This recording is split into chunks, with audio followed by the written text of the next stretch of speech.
Dankeschön. Es ist schön, wieder hier zu sein. Ich freue mich, mit euch auch in diese Adventsserie mit einzusteigen.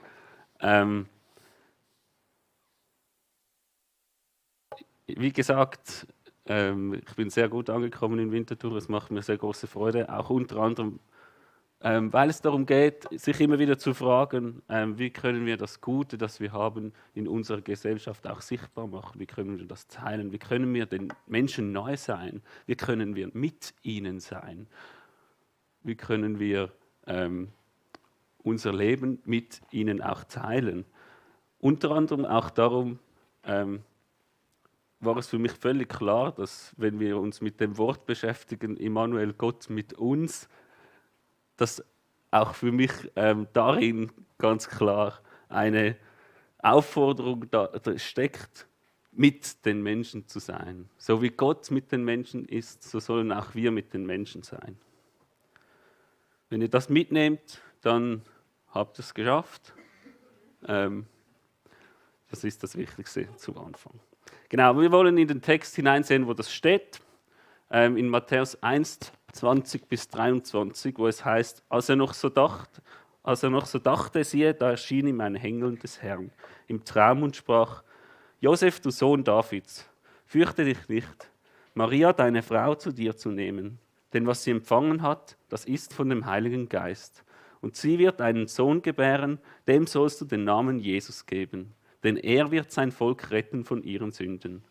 Das ist aber alles geschehen, auf das erfüllt wurde, was der Herr durch den Propheten gesagt hat, der da spricht: Siehe, eine Jungfrau wird schwanger sein und einen Sohn gebären.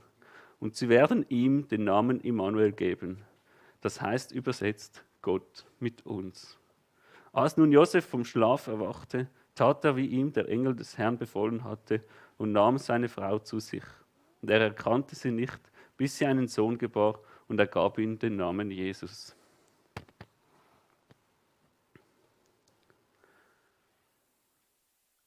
Ich möchte zuerst eine für mich noch lustige Spannung auflösen, weil wenn ich den Text lese, hat das für mich im ersten Blick einen kleinen Widerspruch. Und zwar heißt es ja, man soll ihm den Namen Immanuel geben. Und dann hat Josef ihn Jesus getauft. Ja, also an sich ein kleiner Widerspruch, weil Jesus ist nicht das gleiche wie Immanuel. Ich kenne einen Immanuel, aber ich kenne keinen Jesus. Aber es steckt mehr darin. Und dem möchten wir genauer auf die Spur gehen. Was steckt denn wirklich darin? Es ist in erster Linie das Wort Jesus. Jesus, was bedeutet unser Retter? Es zeigt auf, wer Jesus ist. Und Immanuel, Gott mit uns, was er macht. Jesus, unser Retter, und Immanuel, Gott mit uns, ist eigentlich an sich kein Widerspruch, sondern es beschreibt das, was Jesus macht und wer Jesus ist. Ich finde es allgemein schön, in diesem Gott mit uns steckt so viel darin, wie Gott uns zeigen will, wer er eigentlich ist. Jesus der Retter. Jesus der Retter, der die Beziehung mit Gott für uns ganz persönlich wieder möglich macht. Es zeigt, Gott wünscht sich diese Beziehung zu ihm, dass das wieder möglich sein kann. Jesus kam, um uns von den Sünden und Tod zu erlösen und eine neue Beziehung mit Gott zu ermöglichen. Wir sehen also, dass in diesem kleinen Kind, das dazumals auf diese Welt kommt, sich Gott offenbart. Gott offenbart als ein Retter, der nicht distanziert bleibt will, sondern sich Beziehung wünscht. Der uns ganz nahe sein will. Der uns aber auch in seiner Not, der uns in unserer Not begegnet. In Jesus Christus kommt Gott selbst in menschlicher Gestalt auf diese Erde. Und wie wunderschön, dass sich dann dieser Jesus ergänzt mit dem Namen Immanuel. Jesus Immanuel.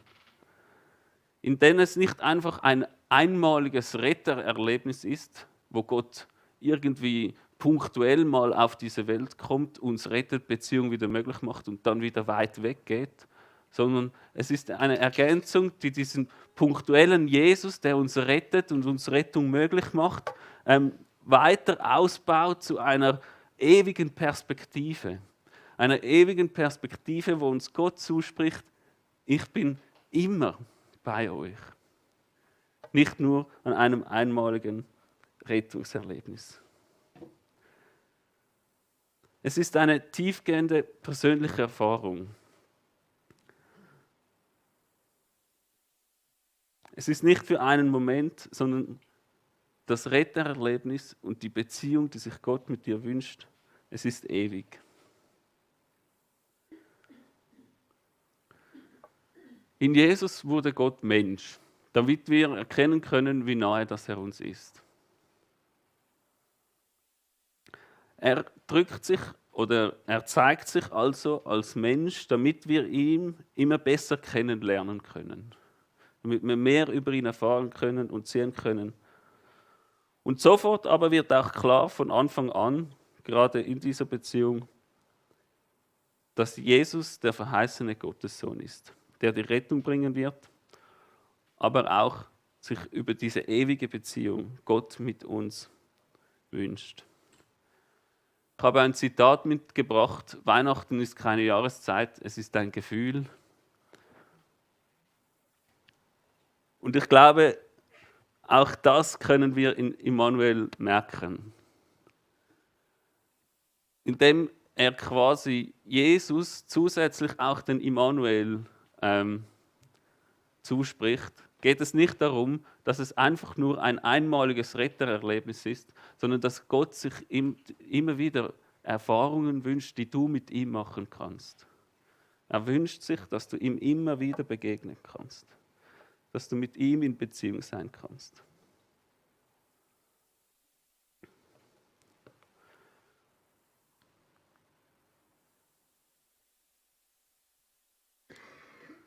Überleitend können wir im Psalm 46, Vers 2 auch lesen: Gott ist unsere Zuflucht und unsere Stärke. Er hat sich als Hilfe in der Not bewährt. Wir merken immer wieder, dass Gott uns in der Not zur Hilfe steht. Und da kommen wir auch zu diesem zweiten Wort. In diesem Mit. Gott wurde Mensch, damit wir erkennen, wie nahe er uns ist. Gott in sich hat den Wunsch, mit uns zu sein. Er möchte uns nahe sein und gerade darin immer wieder auch in seiner Liebe, durch seine Liebe in unsere Not eintreten und uns darin begegnen. Der Name Immanuel zeigt also aus, wie Gott sich nichts anderes wünscht, als sich dir ganz persönlich zuzuwenden. Gerade in großer Not. Gott ist unsere Zuflucht und unsere Stärke. Er hat sich als Hilfe in der Not bewährt. In diesem Wort mit steckt aber noch viel mehr als einfach nur Gott ist bei dir. Es steckt auch darin und dahinter, er ist über dir, er ist hinter dir, er geht dir entlang, er kommt dir aber auch entgegen. Er ist schon da, er ist bei dir oder neben dir. Und ich finde das wunderschön, dass es halt diese vielfältigen Seiten aufzeigt. Gott, der nicht nur bei dir ganz persönlich ist, sondern der dir auch entgegenkommt oder der neben dir steht. Und wenn man unterschiedlich über diese einzelnen Wörter nachdenkt, kommt man auch auf ganz unterschiedliche, verschiedene Herangehensweisen, wie Gott dir ganz persönlich begegnen kann.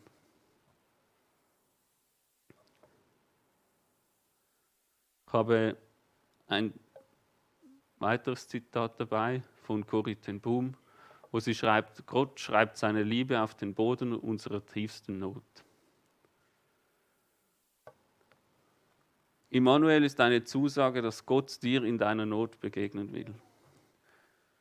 Und genau darin schreibt er seine Liebe auf. Darin kannst du seiner Liebe begegnen.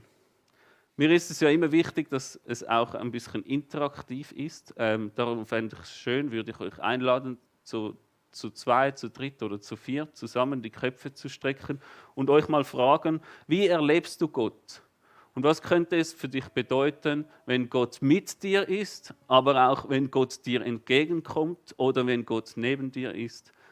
Tauscht mal kurz aus, ich bin mir sicher, viele von euch haben schon Erlebnisse mit Gott gemacht. 5 Minuten.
Immanuel ist also neben dem, dass Gott von uns wünscht, dass wir ihn immer wieder ständig erleben dürfen in unserem Alltag, auch eine Einladung, mit unserer Not, mit unseren Sorgen, mit unseren Schwierigkeiten, dort, wo wir anstehen im Leben, mit diesen Sachen zu Gott zu kommen. In diesen Sachen auch mit Gottes Wirken zu rechnen.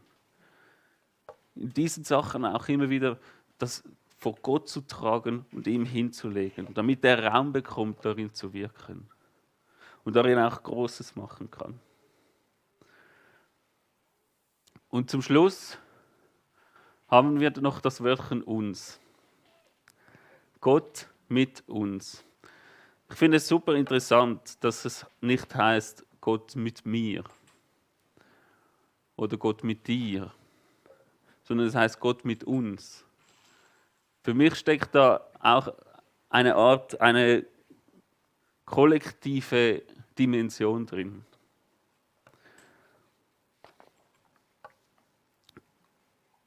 Es ist eine kollektive Dimension, wo es darum geht, dass nicht jede einzelne Person ist wichtig, aber es ist die Gemeinschaft, die den vollen Ausdruck der göttlichen Gegenwart erlebt. Was heißt das genau? Es ist die Gemeinschaft, in der wir durch die gesunde Beziehung mit Gott, aber auch die Gemeinschaft mit unseren Gegenüber, mit unseren Mitmenschen immer wieder auch Antworten auf diese Nöte oder immer wieder auch Gott erleben können. Wir sind mit Gott und miteinander. Es ist auch diese kollektive Dimension, die eigentlich auf die Kirche hinweist und in der Kirche sich diese Berufung und Erfüllung auch zeigt. Die Berufung der Kirche, ein Zeuge zu sein der göttlichen Liebe, im Miteinander, mit Gott und miteinander ein Zeuge sein in dieser Welt.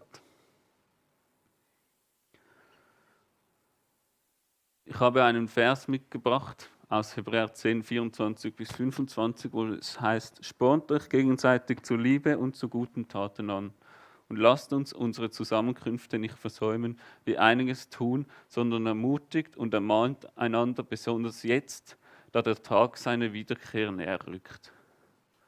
Wir haben also Gott, Jesus, wo wieder auf diese Welt kommen wird, wieder im Zusammenhang mit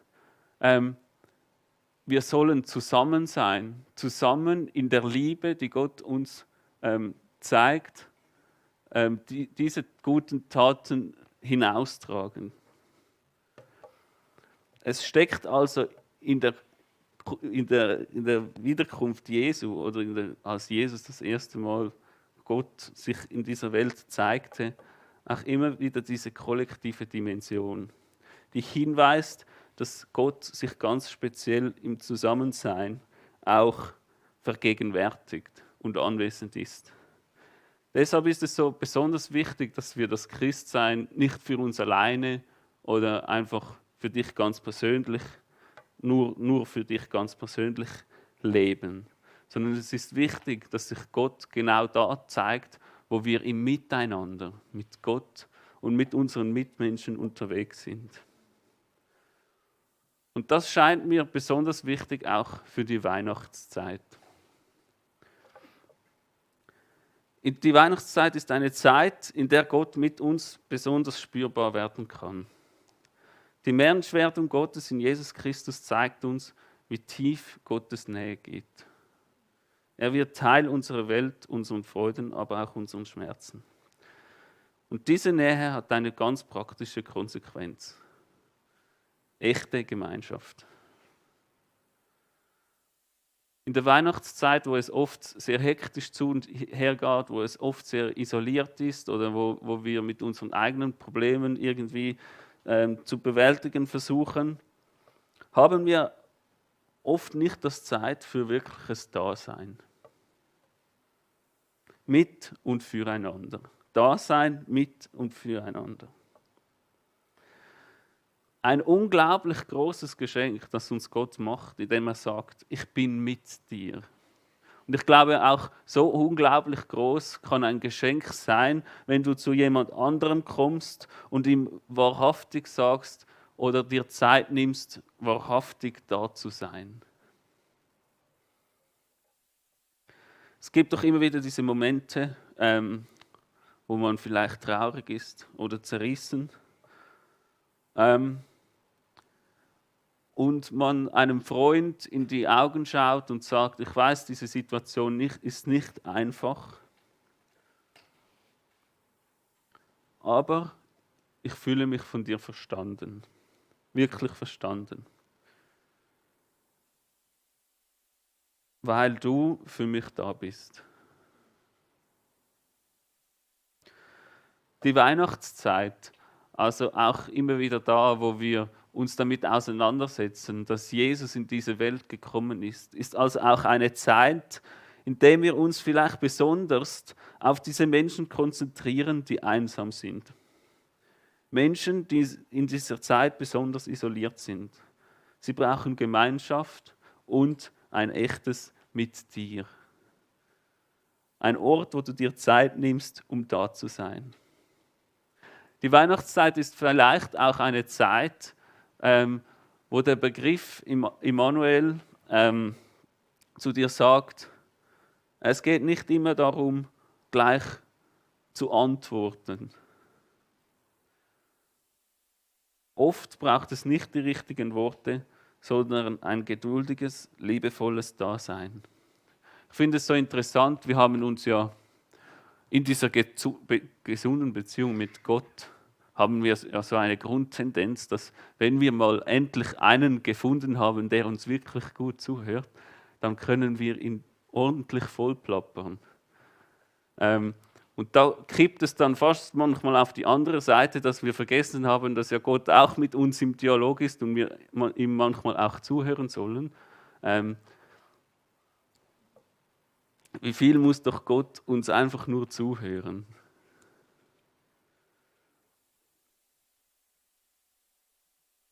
Und es ist eine Zeit, die Weihnachtszeit, ein Ort oder eine Zeit, ja, die Gemeinschaft schaffen soll. In der Kirche, in der Familie oder unter Freunden. Und darin, denke ich, werden wir dieser Dimension Gott mit uns am stärksten bewusst. Wenn wir bewusst Zeit füreinander nehmen. Spornt euch gegenseitig zur Liebe und zu guten Taten an und lasst uns unsere Zusammenkünfte nicht versäumen, wie einiges tun, sondern ermutigt und ermahnt einander, besonders jetzt, da der Tag seiner Wiederkunft näher ist.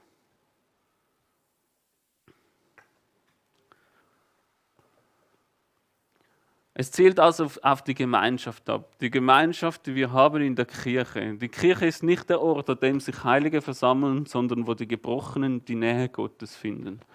Und so haben wir auch immer da drin wieder die Weihnachtszeit, ein Ort, wo die Nöte der Menschen ihren Platz haben sollen, wo wir Raum sollen geben auf die vielfältigsten Art und Weisen, wie Gott in dieser Not auch wirken kann und Raum bekommen kann. Wir machen gleich nochmals 2 Minuten Austausch. Fragt euch gegenseitig, wie können wir den Nöten in diesem Ort, wo wir da sind, zusammen Platz und Raum geben? Wie kann Gott darin wirken? Let's go!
Ja, so möchte ich euch ermutigen, heute das mitzunehmen in diese Weihnachtszeit. Gott Immanuel, Jesus Immanuel, Jesus,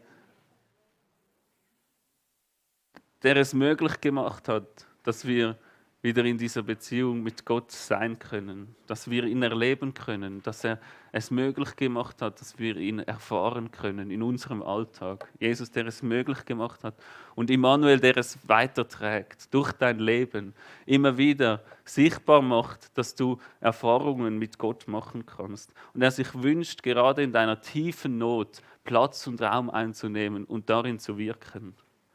Auch eine Einladung, diese Not immer wieder zu Gott hinzubringen. Und dadurch aber auch verstehen, dass es ein Miteinander beinhaltet. Ein mit Gott, aber auch miteinander. Und wenn wir das mitnehmen für die Weihnachtszeit und auch vielleicht das Zitat von Mutter Teresa, es sind die kleinen Gesten der Liebe, die das größere Licht in die Dunkelheit bringen, dann können wir immer wieder erleben, wie Gott in den Begegnungen, in den Momenten, wo du dir sagst, ich möchte da sein, wo du dir vornimmst, ich möchte mit jemandem sein, zuzuhören und dir Zeit zu nehmen, darin erleben, wie Gott Raum bekommt und wirkt. Ich bete noch zum Schluss.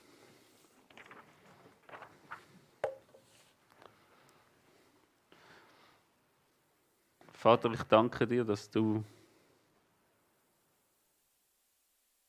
über deine Rettung auch einen ewigen Aspekt hast, in Form, dass wir dir immer wieder begegnen können. Dass du dich danach wünschst, dass wir dich erfahren können. Ich danke dir, dass du dass du dich auch immer wieder zeigst. Danke dir, dass du dich auch nach gesunden Beziehungen wünschst. Nach gesunden Beziehungen, wo man wieder Zeit hat, sich einander zuzuhören, füreinander da zu sein. Und dass du das auch vorgelebt hast. Du es nicht nur vorgelebt hast, sondern selbst verkörperst. Du selbst bist gesunde Beziehung.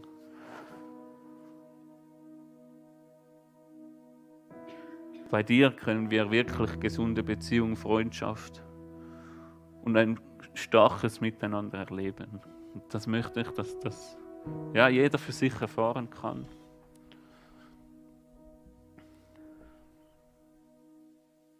Dass das jeder mit sich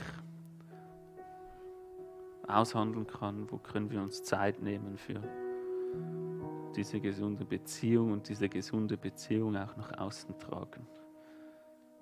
Du bist Immanuel, du bist Jesus. Du bist der Retter und Gott mit uns. Wie genial. Amen.